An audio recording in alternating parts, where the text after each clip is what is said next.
tramping the streets roundabout because of his job, introduced Lowry to a cityscape that he hadn't been particularly familiar with before. It was staring him in the face. He was a painter, and I got the ideal subject. And all these people. He was of his time and of his place.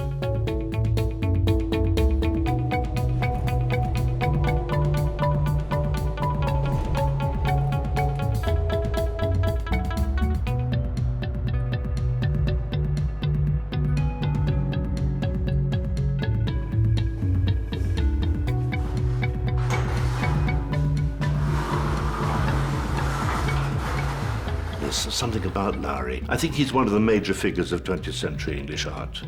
There's no doubt about that. But there's something about eccentricity, loneliness, people who have a very quirky vision of life. And the thing about Lowry is he did have a vision of the world. I have friends who say, oh, we people watch. Well, he was the king of people watchers. But you didn't know. He didn't stare at them. Fascinating. He was very clever at it. But there was a great snobbery against Lowry. He was detested and despised by everybody else except the people who liked what they called the stick people. And I think he was considered half-witted. I find it amazing that an artist has got that much of a strong identity is not accepted, because surely that's what art is all about, you know. It's reflecting real life and you know what it is when you see it, kind of thing. The thing that makes Lowry so popular is the same thing that stops him from being the subject of serious critical attention, that what attracts so many people is a sort of sentimentality about him. Lowry is a great painter because he makes us see things differently. And if anyone can do that, they get my vote. I like oils. Ivory black, vermilion, Prussian blue, yellow ochre, flake white, and no medium. That's all I've ever used in my paintings. I am a simple man and I use simple materials.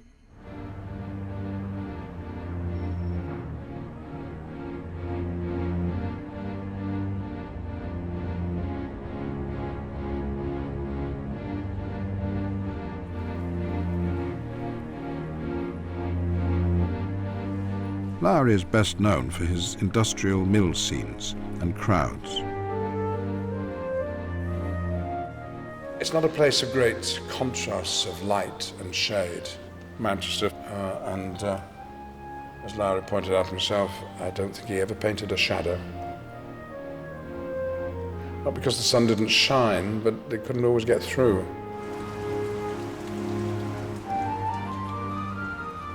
My mother used to hang out the washing on a Monday, and if she was unfortunate, by the end of the day, it would be as dirty as when it had gone into the dolly tub in the morning because of the soot in the air. At first, when I was young, I did not see the beauty. Then one day, I suddenly saw it. It changed my life. It's all presented very cunningly. You don't really notice it. You think, oh, that's exactly like Lancashire used to be. No, it isn't. It's a representation of Lancashire and the spirit of the thing. And you see that strongly in the crowd scenes. It's like when they say, when was the first time you heard the Beatles? It's like, I don't know, it's always been there for me, always.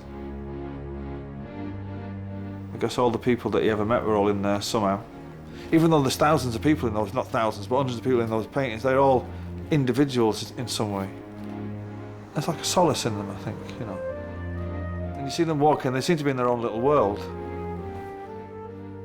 And I guess I was like that when I was kind of younger. I was in my own little world and it was quite quiet, Manchester. It's a fair enough description, is that most of his paintings are based around people, are they not?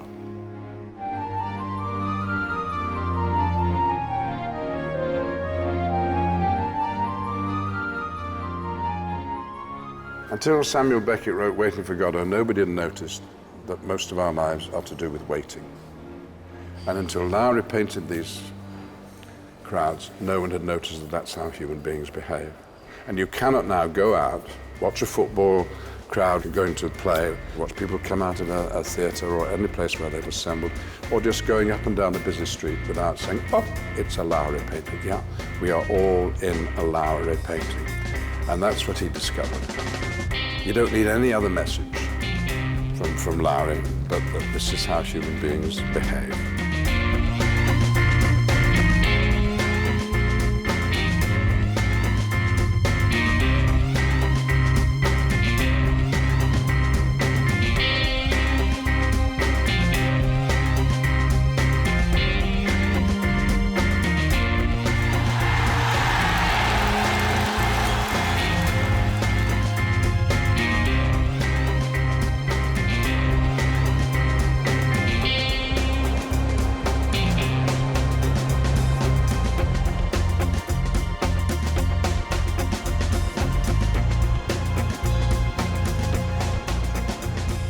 Everybody's on the move, aren't they? There's nobody standing still. Everybody's walking. They're all slightly hunched over, aren't they? I mean, they're very brilliant. It only works in the rain, though, don't you find? You get great skies up in Manchester, real turbulent. Grey skies and tall buildings. And a little scraggy dog.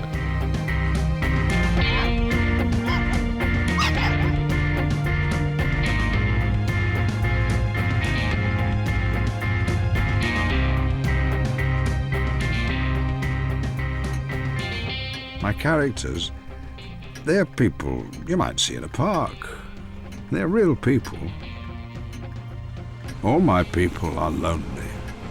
Crowds are the most lonely thing of all. Everyone is a stranger to everyone else. You only have to look at them to see that. They have a look in their eye. There's a mystery about them. I feel I'm compelled to try and draw them. I wonder all the time, what is their life? He really saw crowds as full of interesting, quirky, fascinating people that he wished he knew more about. This strange sort of anthill of a world was full of fascinating, odd, curious, interesting things. The baby. What's that, Mum? Boy dragging his dog along. Who's that? What are you looking at me for? Get out of the way. And the boy behind suddenly turned around. What's he doing? Somehow that's how this painting works, is because we are invited in by characters who are in this play of life and are saying, yes, I've seen you too. Ooh, a rather grumpy lady saying, what are you doing, young man? Stop it. Character was something he was always looking for. He loved ugly places. He said, we must go and see that place. It's supposed to be the ugliest building in Manchester. We must go and see it again. I hope they haven't pulled it down. He found something very interesting about buildings and people who were ugly, because they had character. This is Francis Terrace in Salford, an actual place. You can see why it might appeal to an artist, because it's easy to get a focus of attention. It's like a set for a stage show, and there's often something theatrical about Lowry's composition and figures. And here's another example. These buildings look not quite flimsy, but a little bit artificial, allowing the characters to take on the life of the piece, and then making the thing really a stage performance. Where is Mr. Lowry painting this from? He's not on a level with the characters. He's not down here. He's sort of a little bit above them. It's almost as if he's sitting in the dress circle of watching a performance.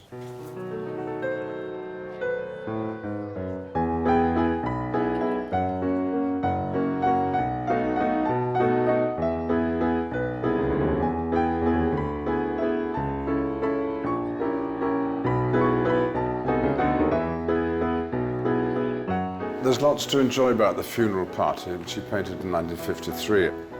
Where are they? Are they in the sea? What's this behind them? The sky? Where's the floor? They're floating, are they? Well, I'm an actor, and they seem to me to be on a stage, don't they?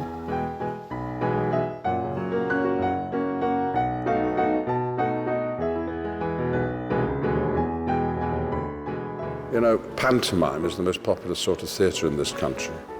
And I think people detect in Lowry what they detect in a pantomime. His figures are often very broad, very confrontational. Here I am, what do you think? There's something happens when you look at a painting and you suddenly realize that part of the painting is looking at you. And it's what happens in a play when a character looks out at the audience, as he does in Shakespeare, and asks the audience, to be or not to be? That's the question. Much more interesting than saying it to himself. And of course, in pantomime, the most popular theatre of all the characters are constantly talking to the audience and singing with them and even getting the audience up on stage.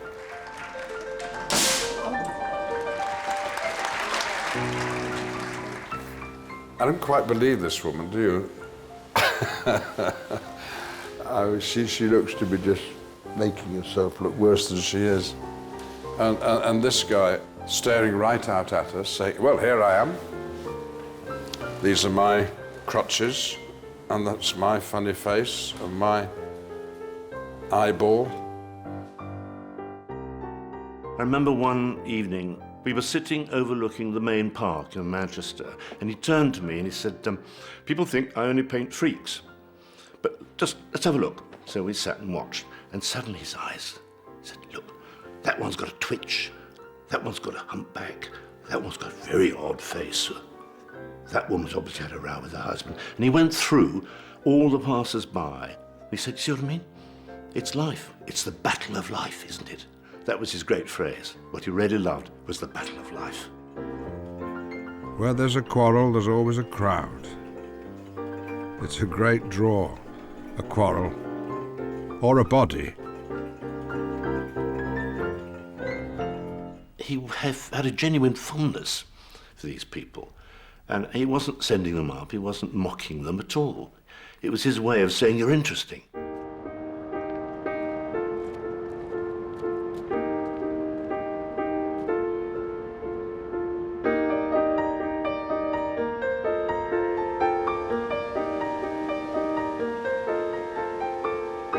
My father was an estate agent, and he used to go to his office every day in Manchester. He was a quiet man, and let me be. My mother wanted to be a concert pianist, and her playing was a great thing in my life. She had an eye for what was beautiful, and had a collection of old clocks.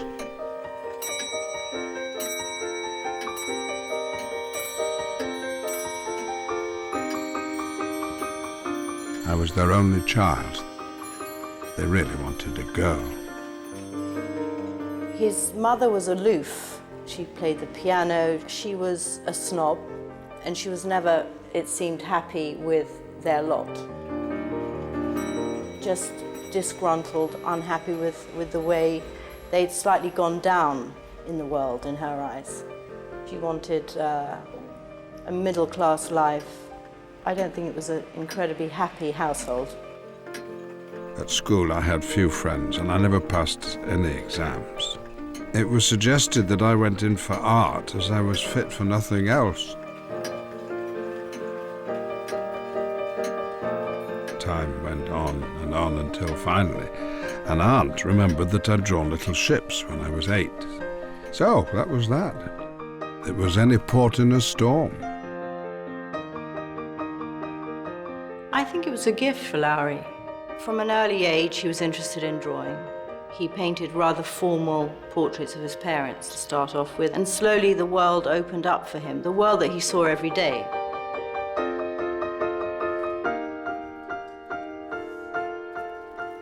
He learnt to draw very well. In fact, he was an extraordinarily good draftsman, I think, which can be seen in a lot of his drawings.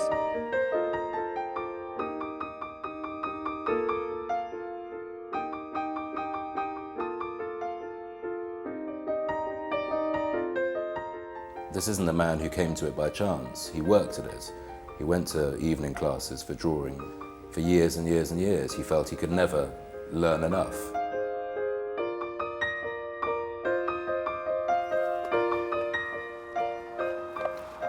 When he was 22 years old in 1909, Lowry, with his parents, moved to this house in Pendlebury, surrounded by working-class houses and industrial buildings we know from the paintings, which were all done here in the middle of the night after his mother had been tucked up in bed.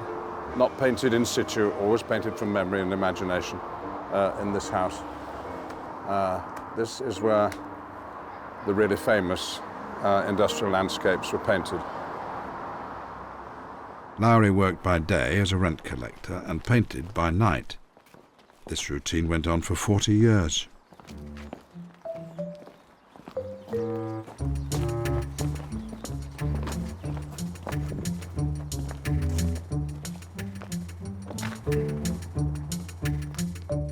know, this is a way that Lowry met the nation, and I'm sure he was a very kindly rent collector. Stories go, he often helped out with people who couldn't pay, but this was it was an inspiration to him, and it gave him ideas.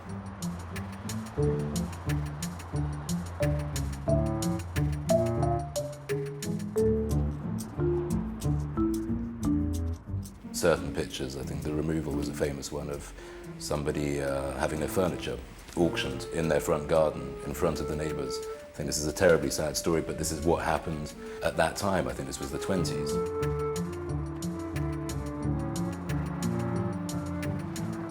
What, no Mr. Lowry?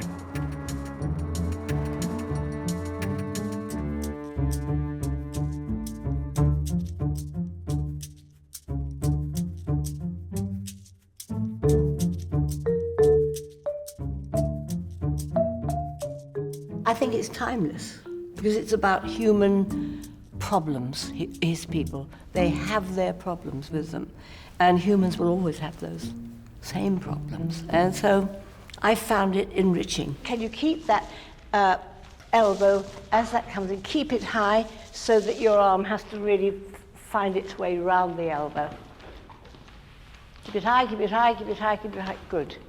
That's it. I try very much to build a vision of the persona and the spirit of a person, even if I'm doing something abstract. So for me, there were so many clues from what he does. It's a bit like doing cats. I found there were so many clues from T.S. Eliot, that wit and explicit wording of his work, where you knew where the character was. I find the same with Lowry.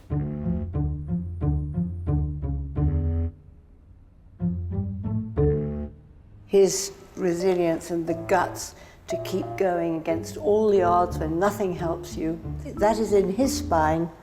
And look at her. She's going to pound through life. It's beautifully painted without being, very, very obvious. And here is his fantasy. Here is Anne. But there was this sort of generic female, dark-haired, young girl with a centre parting, with a sort of rose complexion, almost always painted from the front, although there are one or two profiles. A number of them are called Portrait of Anne. And whether this was a real-life figure or a sort of composite of an idealized girlfriend or mother, I'm not quite sure.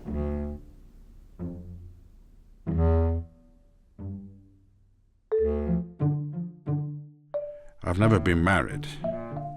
I've never had a girl, in fact. There was one girl at art school, and one October, she wasn't there, and that was the end of it. And now it's too late to start. He never actually had a girlfriend.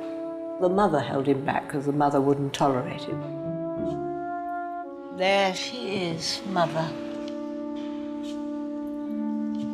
You can see how he respected her very much from this painting, I think. But there's a terrible lack of kindness in her.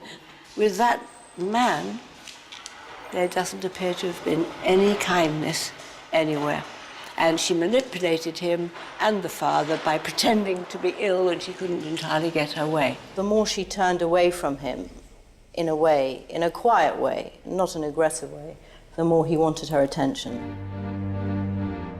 His mother was enormously important to him. She was endlessly critical of him and saying he was no good. So he was clearly somebody who wanted to be recognized. And what's very fascinating about his mother is that when she died, he was absolutely devastated. He was extremely depressed. He considered suicide. The main thing that this painting is conveying is his effort to come to terms with his grief and his effort to come to terms with the absence of his mother. The key issue in this painting is what's missing. I have no family. I have only my studio. Were it not for my painting, I could not live. But it is more like a drug than a pleasure now. It helps me to forget that I'm alone. Father and Two Sons represents a series of paintings which, to some extent, owe something to the trauma that Lowry experienced when his mother died, and I think that's what Lowry has captured, the way someone looks after some sort of trauma. And of course, all those eyes are the self-portraits. They're classically part of autism. You can understand nothing about Lowry unless you understand his autism. He was a man who had very poor social relationships. He was a loner. He was happy in his own company. At school, he was bullied.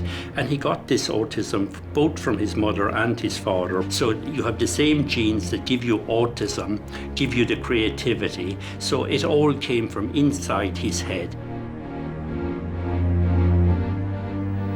I don't think there's any clear proof that Lowry had some sort of mental deficiency or that part of his capacity to think or behave was due to some medical condition. I think people can read things in retrospect into situations and people, and it's not necessarily that helpful.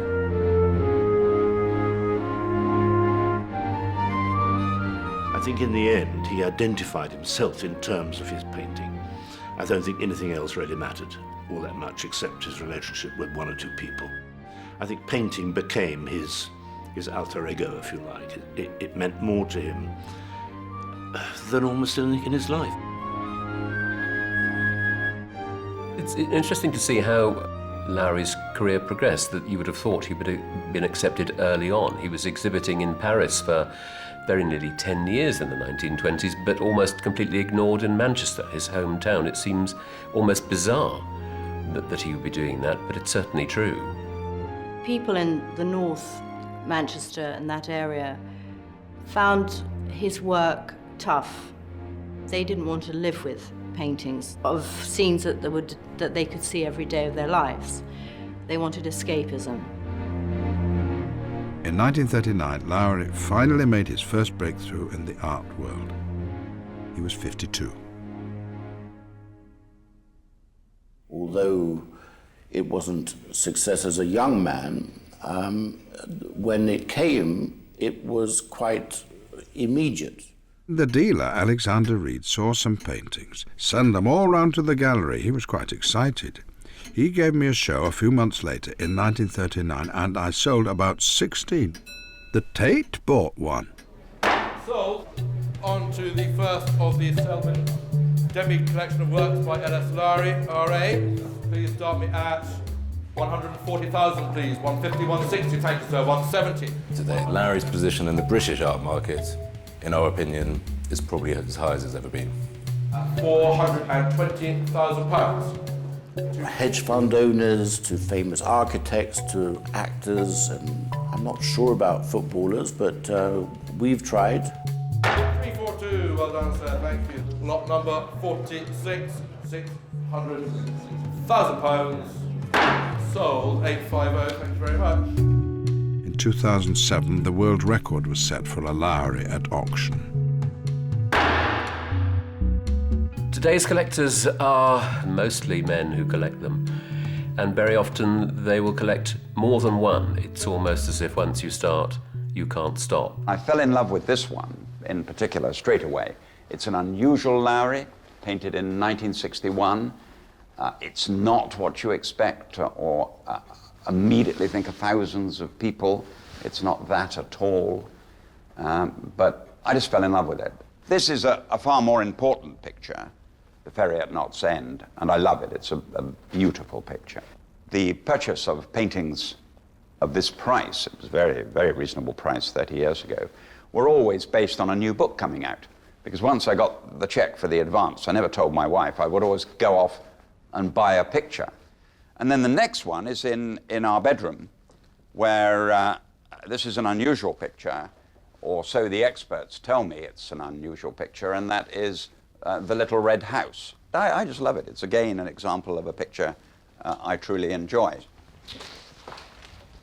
Now, I'm afraid this is a mess at the moment because we're having one of our champagne and shepherd's pie parties, and all the bits and pieces, the paraphernalia are here, but it doesn't stop the fact that here is one that a lot of people love best of all. The Little Lowry, as I call it. I buy pictures because I love them, and I put them on the wall. I think it's a great picture. It's on the wall.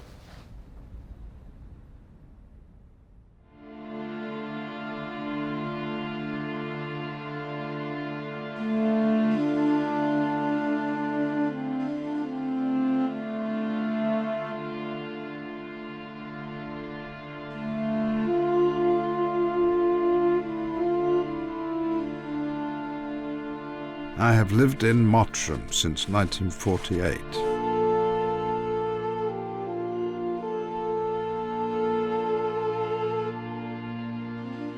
There is nothing at all in Mottram. It's a dreadful place. And I spend a lot of time wondering why I ever came to live in it.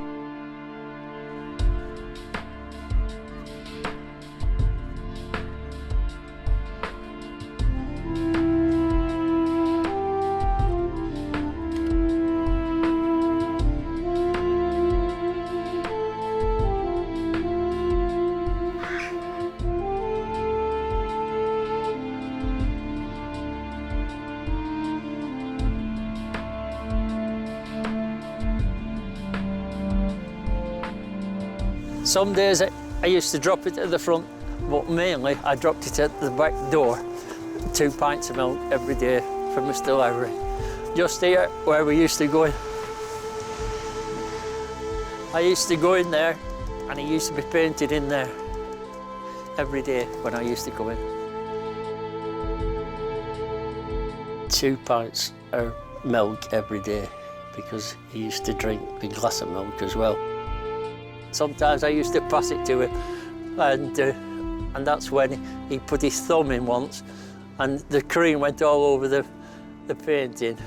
So I had to throw that in the dustbin. He said, just put that in the dustbin, because he rubbed it and it all went all wet all over, so I put that in the dustbin as well for him on the way out. I used to see him paint, yeah, but there just seemed to be daubs on the canvas. I always thought that my children could paint better than Lowry, and how wrong was I? I think he was lonely in a way, but the point is, I think that's how he wanted to be in life, because I think he had too much on his mind with his talent of painting, which just kept him. He was just happy doing what he was doing. I have my clocks. There are 9 of them here and others all over the house. They come from my mother's collection. They all keep different times, but you get used to it. You have to be thankful they all go at that age. He did like sadness, something about Lowry. It's the love of loneliness, the love of sadness. He felt that it was poetic. In the 50s, Lowry met 13-year-old Carol Ann Lowry, same name but no relation. He came to visit to try to see me after I'd written a letter to him saying I was interested in art and I was 13 and I wanted to go to a Saturday morning art class. Oh, my mother made me do it, really. This person knocked to the door and he said, "Does Miss Carol Ann Lowry live there?" Well, to say to a girl from Haywood, Miss Carol Ann, full title, it's really bizarre. So I said, "I'm Miss Carol Ann Lowry."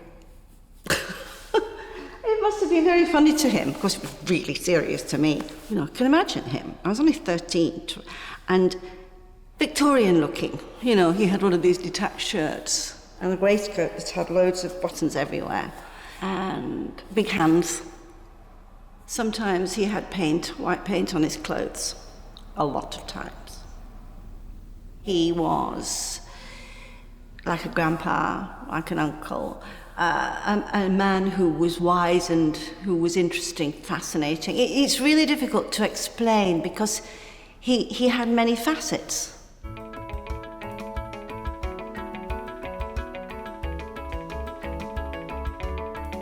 He did some beautiful works. And he would go miles and miles over the hills. And he told me once he used to put a pin in the map, because he didn't know where to go, so he put a pin in the map. And he'd been everywhere in the British Isles, everywhere.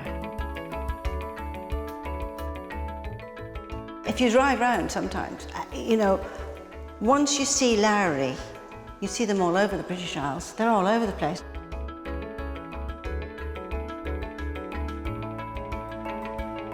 They are not really ones that we know from Lowry. They're not industrial scenes.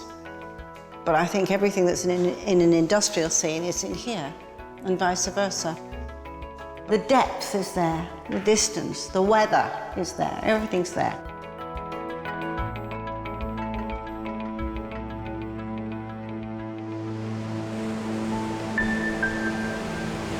His sensitivity and soul as a painter, I think, is manifested far more in his beautiful, empty, subtle landscapes and seascapes where there's barely a figure present, maybe a boat, certainly some trees, a telegraph pole or two, and it's there where I imagine Lowry sitting and working alone.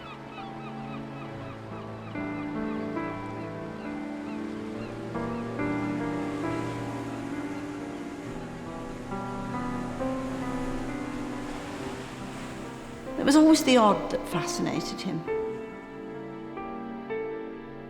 Or it would be something perfectly normal that he wouldn't make odd.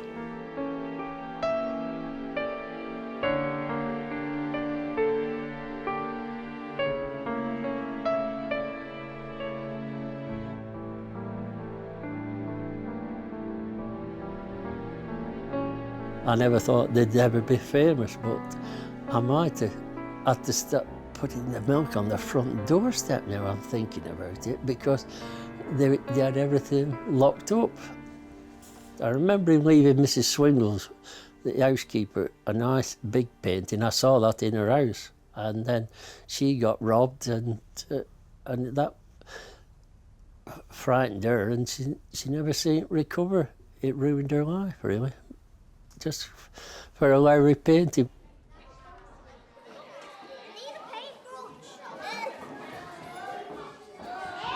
Is different, and a person that's different in any walk of life can become famous for one reason or another and successful. He loved his mother. He did turn down a knighthood, and I'm sure if she'd have been alive and they got to that stage, she'd have loved that, and he'd had to accept it, but he did turn it down. The Tate bought Coming Out of School. It was made into a postage stamp in 1967, and within a few weeks, all of its 11 million copies had been sold. He was comfortable financially, certainly from the 60s onwards. I don't think he had a need for money. I mean, his weaknesses in terms of spending his money, I think, were reserved to Tompion clocks and pre-Raphaelite drawings and paintings. He would scare himself a bit by having to bid £4,000 or £5,000 or £6,000, which seems nothing now, but in the 60s that's a lot of money. So all the Rossetti ladies had made it up to the bedroom, so when he went to bed at night he was surrounded by all these wonderful, ethereal Rossetti portraits. I've always been fascinated by certain types of women he painted. His women are really rather horrible. They're not real women, they're dreams. They're very queer creatures, but I like them for it. Very queer creatures. In the same way that a man who had been successful might reward himself with a sports car or a fancy house or whatever, he had rewarded himself with paintings. He did enjoy, now Lord Attenborough, those sort of big names that definitely followed Lowry's work and collected his work. So there were two sides of him. He got used to the quietness, but he also quite liked a bit of the story side. How long since you were last here? They only invited famous artists to come here to teach us what it was like to be an artist, you see. So I was very proud to have met him, very, very proud. And it served me all these years, you know, it given me courage all these years. I was inspired by him.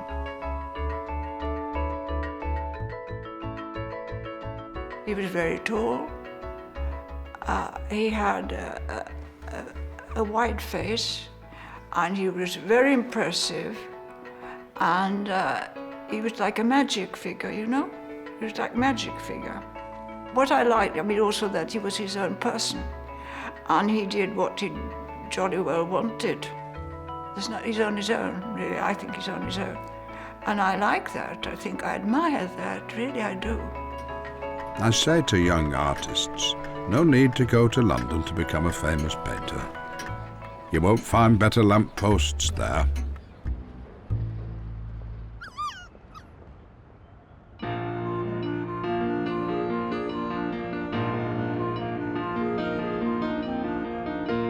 In 1976, the major retrospective Lowry had always longed for took place at the Royal Academy in London.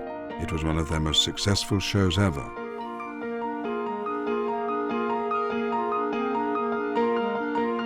Lowry died aged 89 just before it happened. Carol inherited his entire estate. I was shocked, really shocked. And it took a long time, several years, before it hit me properly what all this was all about. I don't really know why he left it to me. He certainly never warned me. I thought I'd get what he said, the sideboard and the piano and stuff like that. One day I came with the milk and they were, after he died, and then they were all security van and everything was being taken away, and that was the last time I ever saw the Lowry paintings. Right. Whoa. You want to open them? No, yeah, well... Go on. What's in here? Oh, my goodness me. That looks like it's a real place as opposed to a composite, but perhaps not. Well, it does, doesn't it? Yeah. It's beautiful, I think. No, all these were stuffed in the back room where he painted. So it wasn't that he'd saved them. No. He'd kept them, but he hadn't saved them, as it were. I think sometimes he said, I'm not letting that out. I'm not letting, I could hear him, you know, you can hear him in conversation. Well, that one, I'm not letting that go.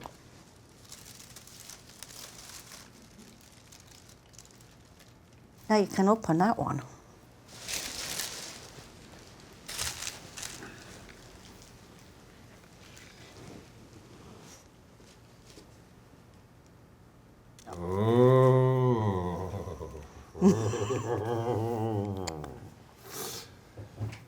I mean, they're amazing stuff. If I forget about the connection with Lowry, if I saw those, I would be fascinated and drawn to them. You would, absolutely.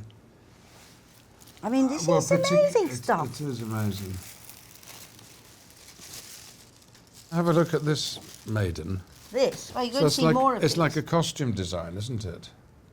Well, yes, I think there's... You know, when they do sketches for you in the theatre, they often give you something like that. It's a bit exaggerated. Right. And the concentration is on the figure, and the poor old actor has to sort of fit in with the costume. And she's a bit bound in by it all, isn't she? Oh, yes. There are quite a lot of them. Fingernails.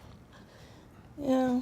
But they do talk about the ballet. Some people, you know, and I think he's right. It's right that these are... his ideas sprung from ballet. Right. Because he was very keen on ballet. Yes. Or he used the ballet to put over something he wanted to put over. Yeah. Whichever. Yeah.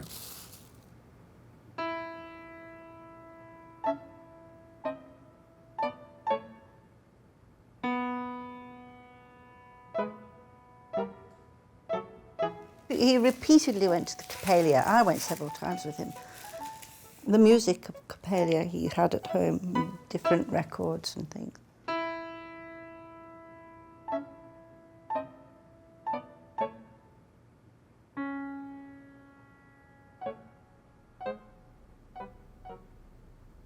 I would be 12, 13, because I think it was 57, something like that.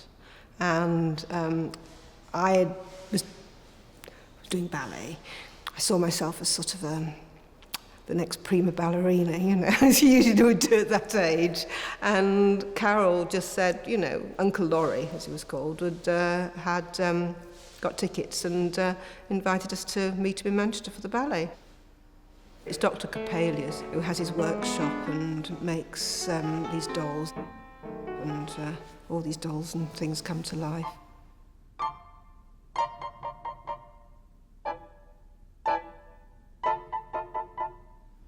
This is a person who's manipulating, creating, and I think, why did he take me to see that and other people? Because we love watching the reaction. Like almost, it sounds awful to say, like a puppet master, but I think there was that element. He enjoyed seeing us develop and listening to how we work things out. He took me to see some scary things, really, when I think about it, and I didn't understand a lot of it.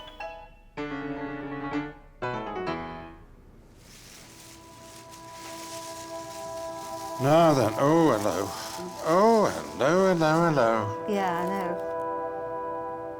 Well, those are invented, aren't they? I mean, Yes. He's not seen a ballet with someone's way. No, something but like it is.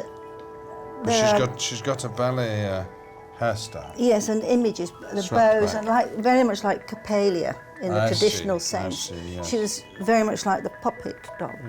Yes, and she's got pigtails, Yeah. of course. Yeah.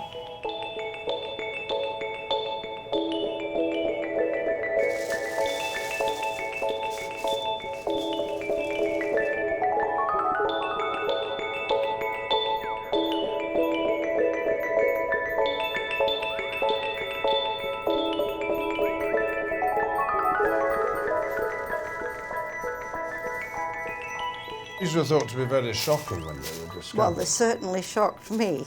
Yes. He behaved like a grandfather to me. Well, like you would find, if you suddenly saw a grandfather doing things like this, you'd think, what? And also, I've often thought that he certainly controlled me to some degree. I don't mean in a nasty, controlling way, but a sort of guiding way. And he was interested in everything that I did. How come this guy who does these figures, what they call stickmen, which they're not, also can do these bottled girls that have been siphoned into a bottle and screwed tight in there, and put bows on their hair and tits pushed up so that they could almost bite them themselves. They were more sadistic than they were sexy, I thought. Kinky is the word that comes to mind, but it's violent. In fact, these ones with the girls are violent pictures. But he hid them. I hid them, I guess he was ashamed of them or something. They thought they were more sexual than they were. Were they masturbatory or something? Maybe they were. I think it has a lot to do with contemporary art, too. And I love these. I truly, truly love these. He did say to me repeatedly one thing. Well, they can say what they like about me after I'm gone. Funny thing to say. Yes. And you think of the relationships with young women he had who grew up to be older. He watched and absorbed everything. Do you think he wouldn't want these displayed? I think if he didn't want them displayed, he would have destroyed them. Yes. And anyway, they're here and they're part of his work. I think it's time now to I think show the whole thing, you know. I think they're absolutely remarkable. Yeah, so do I. I think they're wonderful paintings that I should do be in the too. National Gallery. I'd say the Tate, but of course if they went to the Tate, they'd never be seen again.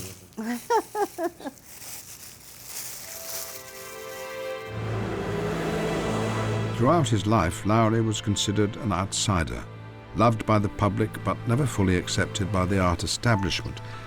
And today it is just the same.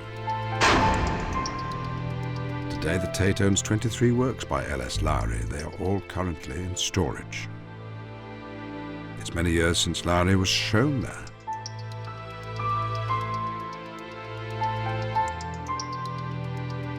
You'd have thought the Tate would be showing all of their pictures some of the time, but you don't often see them. I've certainly been down to the basement and there they are, yet they don't seem to make a regular appearance.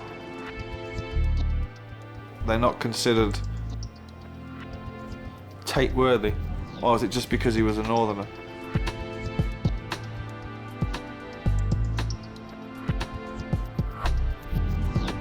They haven't found a way in which they can pick Lowry and make him contemporary, I think.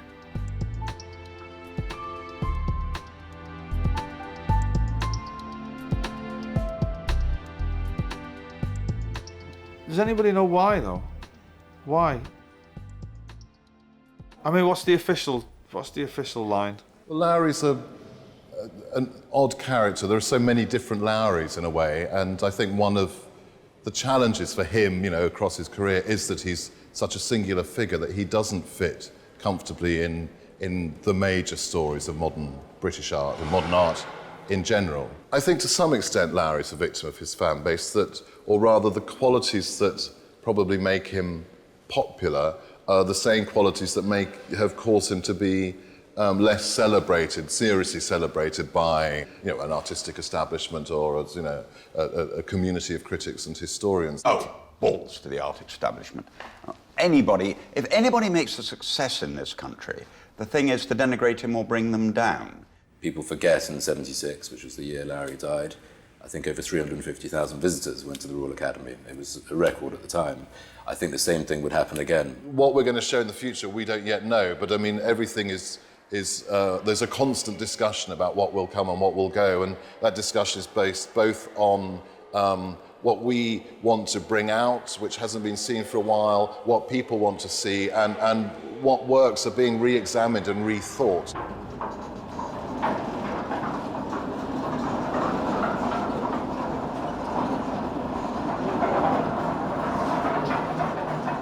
Well, if they did hang them in more Lowrys on their walls, they'd probably get more people going through the doors. He's extremely popular.